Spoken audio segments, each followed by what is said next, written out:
Dividend stocks are a popular choice for investors who want steady income on top of long-term growth, and Interactive Brokers makes it easy to buy them as long as you know where to look and what the dividend information actually means.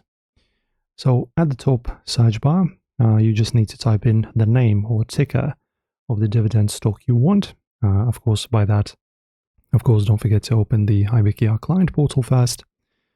And then some examples of them include AAPL, KO, J&J, and T, and also PG. I'll click the stock you want to buy. Let's use Coca-Cola, for example, in this video. On the overview page, scroll down to see dividend yield, payout frequency, and dividend history. This section lets you confirm how often the company pays and whether payments have been consistent. To buy the stock, click Buy.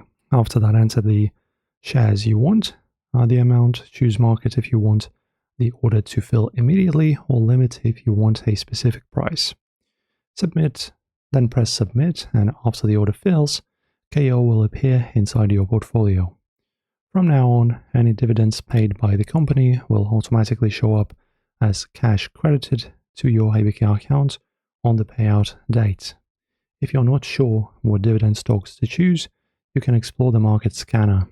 Set filters for dividend yield, market cap, or country to discover new income-focused companies. And that's how you buy dividend stocks on Interactive Brokers. If you need any more help, let us know. Thanks for watching, and I'll see you in the next one.